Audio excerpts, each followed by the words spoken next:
Девочки, у нас просто замечательная радуга во все небо. Она такая яркая, видите, да? Это просто класс. Вот, оттуда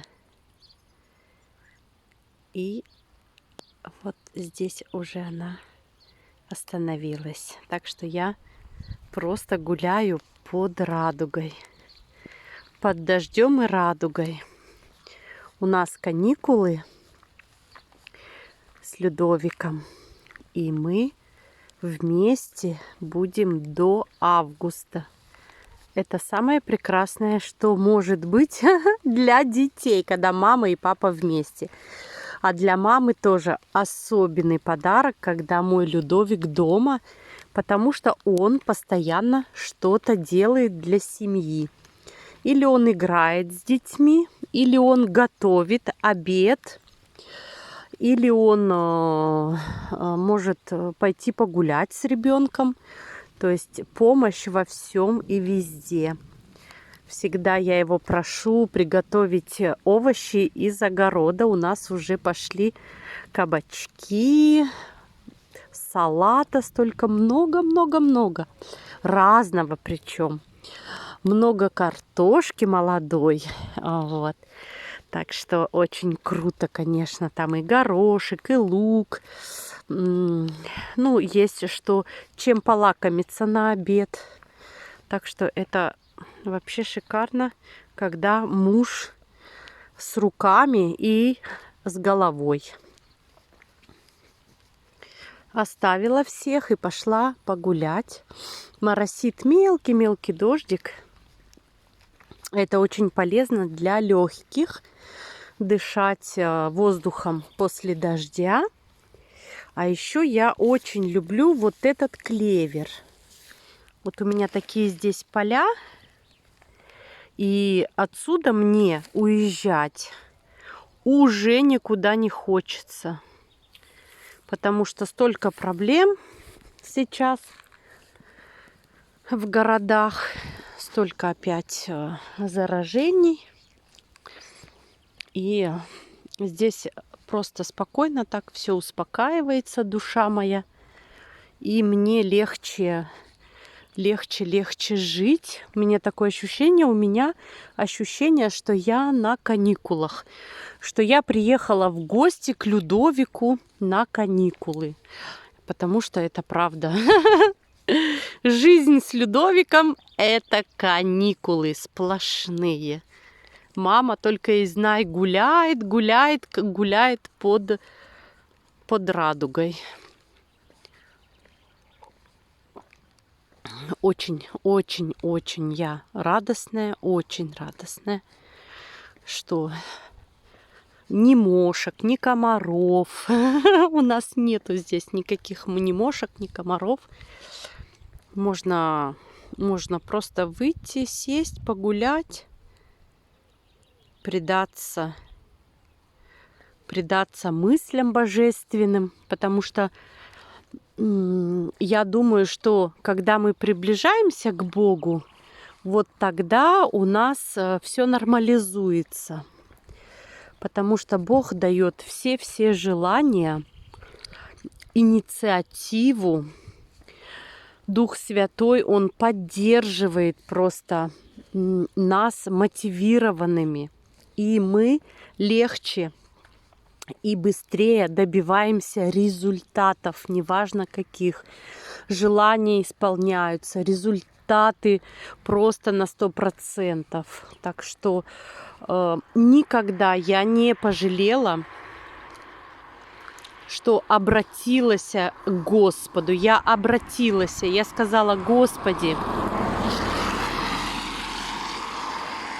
войди в мою жизнь, войди в мое сердце и наведи в нем полный порядок, божественный порядок. И теперь я только за жизнь в равновесии, чтобы все было в равновесии. И молитвенная жизнь, и физическая жизнь. И посвящение времени себе любимой, на природе, в спокойствии мысли, то есть чтобы мысли никуда не скакали, не бежали, чтобы вовремя делать всю работу, чтобы правильно все планировать, и отдых, и сон.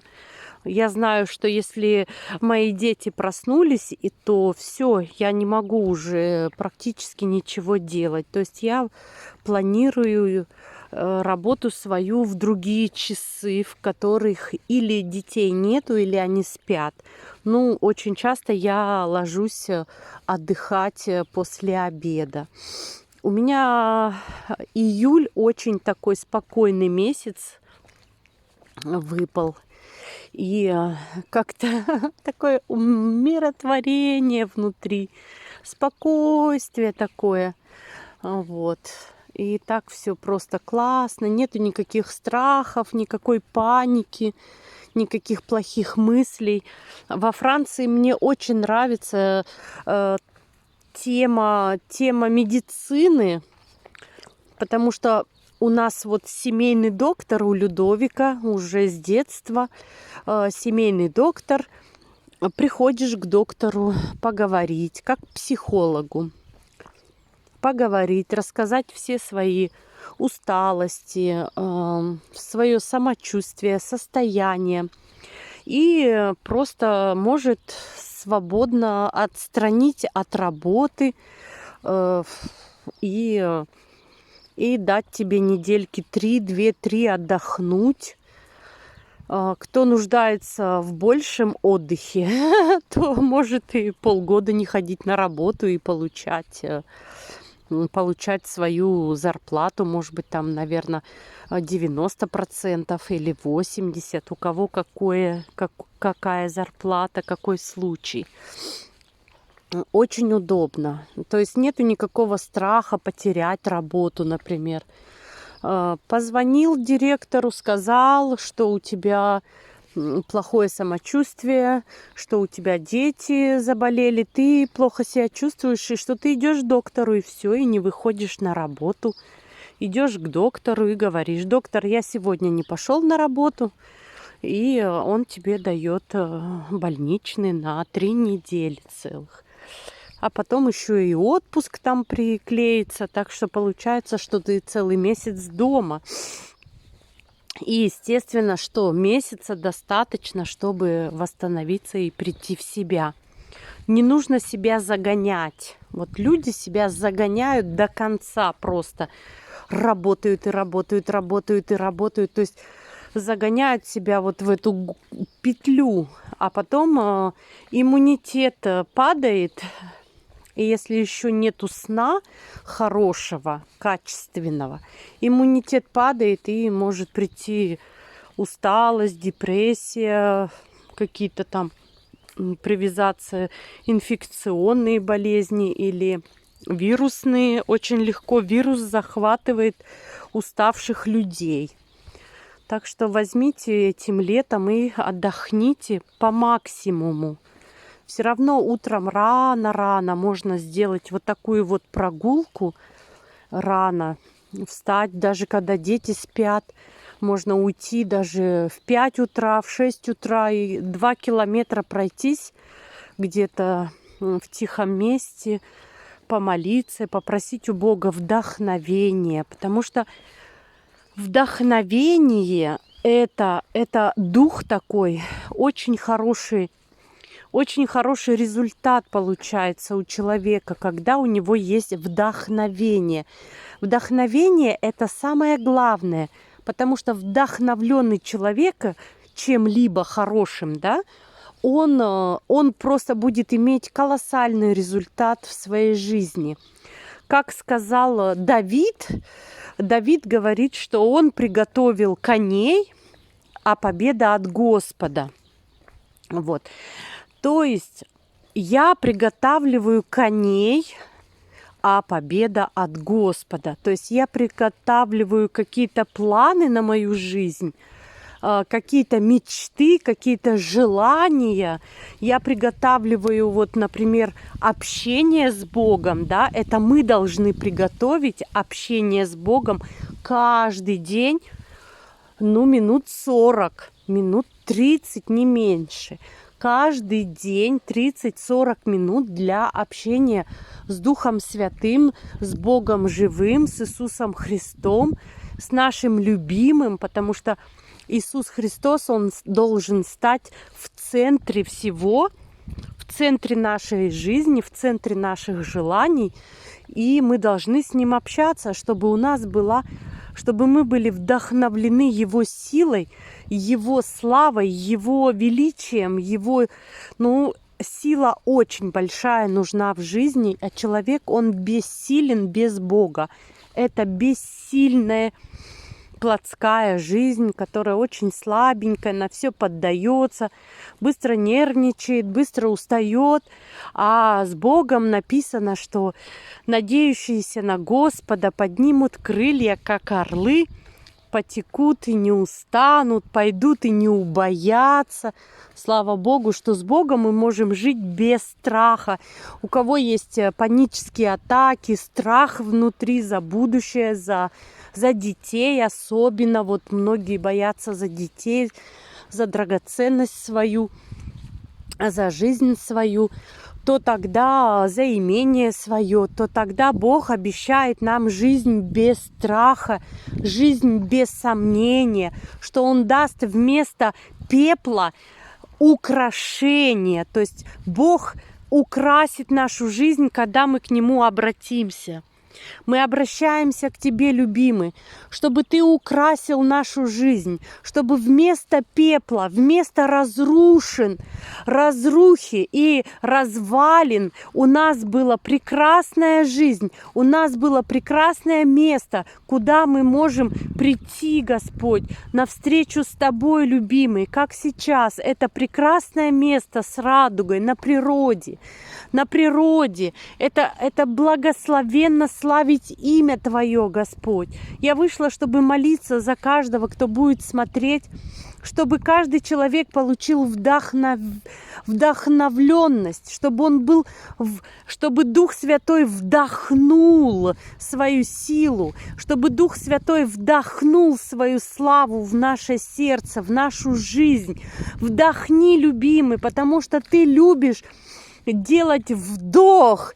Ты любишь делать вдох. И вдохнул Господь.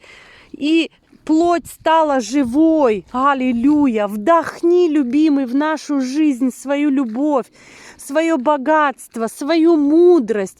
Пусть Твое дыхание будет в моем сердце. Пусть Твое дыхание будет в моей семье, Господь.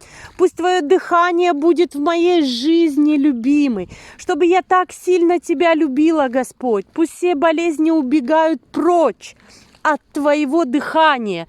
Пусть все болезни убегают, пусть нищета убегает прочь от Твоего дыхания. Дыши огнем, любимый, в начале пути. Пусть Твой огонь расчистит нашу дорогу, Господь.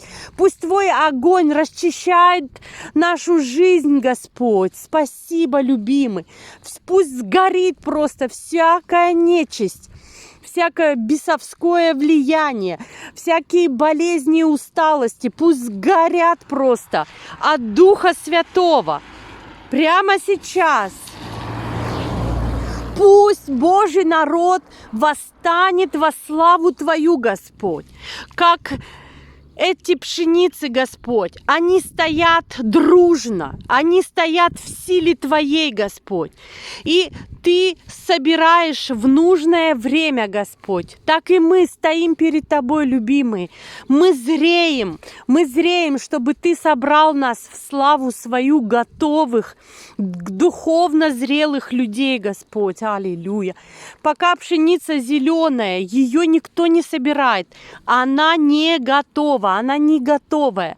Так что Ты подготовь нас, любимый, подготовь наше сердце, чтобы мы были духовно крепкими, духовно зрелыми, Господь, чтобы мы жили в Твоем равновесии, чтобы мы могли просто нашу жизнь держать ее в правильном направлении, в правильных мыслях, чтобы мы понимали, что к чему и почему.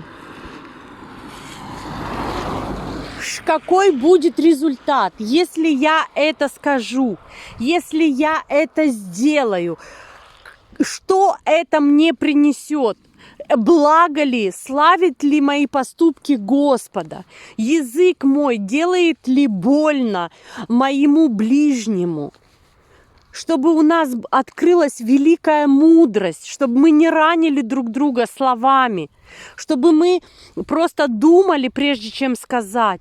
Пусть вот этот вот дух силы, дух славы, дух жизни, он нам раскроет понятие, как любить ближнего своего, как не ранить, как сказать так, чтобы было помазанное слово, которое изменит человека, которое даст ему вдохновение, даст ему желание измениться. Представляете, что Божий человек, как вот отличить Божьего человека от небожьего, когда Божий человек говорит, то он не ломает тебя, он не делает тебе больно, но от его слова хочется измениться.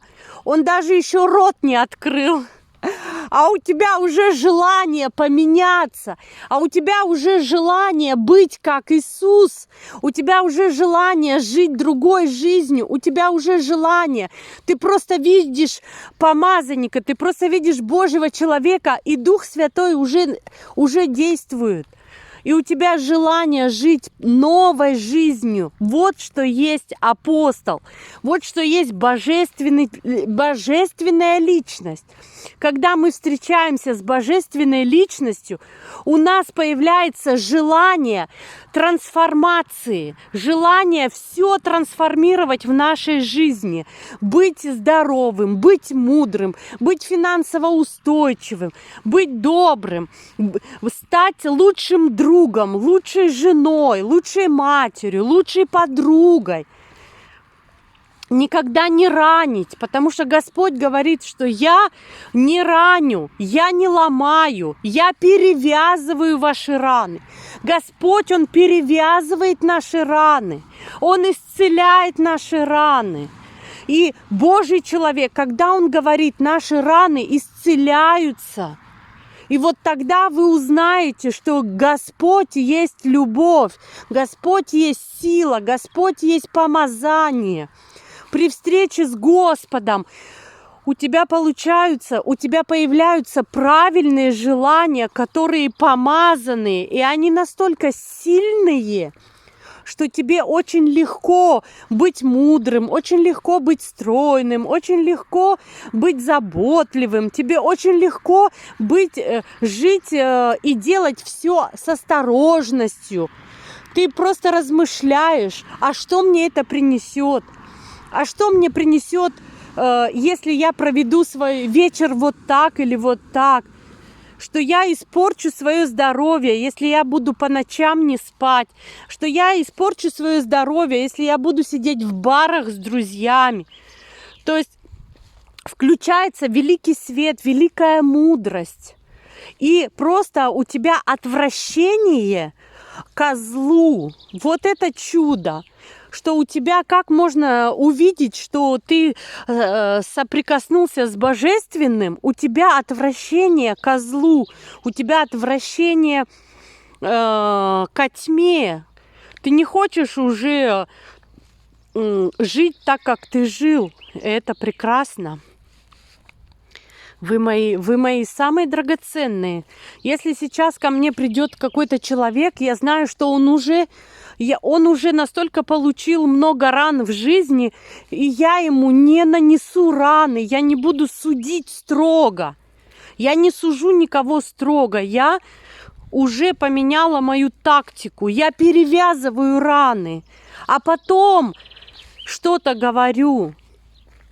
И сначала я попробую перевязать, исцелить.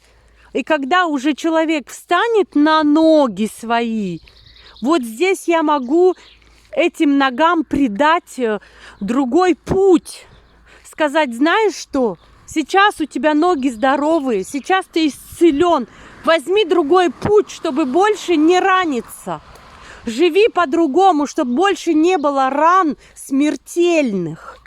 Господь исцеляет всякие язвы, всякую глупость, омывает своей кровью. освобождает от греха. Глаза делает чистыми, сердце делает чистым, любящим, никого не судит Господь. Он просто перевязывает раны и дает правильное направление в жизни человека. Познай истину, и истина сделает тебя свободным.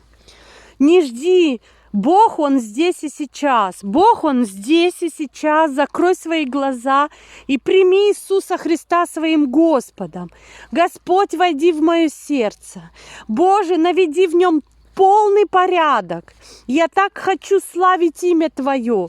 Я так хочу жить в любви в Твоей, ходить в силе Твоей, Господь.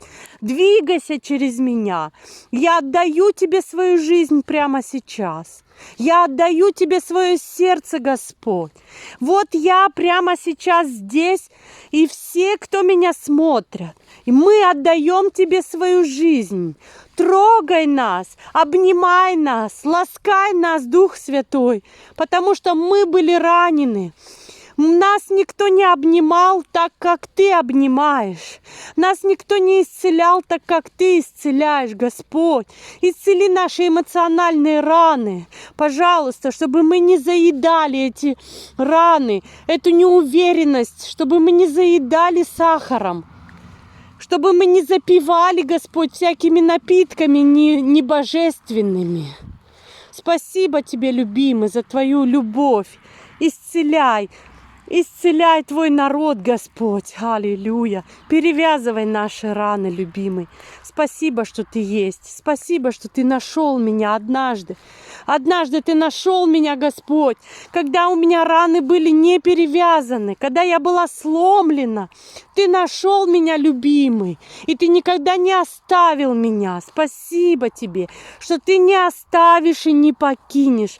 И до сего дня прошло уже 20 лет, Ты не оставил и не покинул. Сегодня я здесь, прямо сейчас, чтобы радоваться жизни и чтобы благодарить Тебя, мой любимый Иисус. Аминь.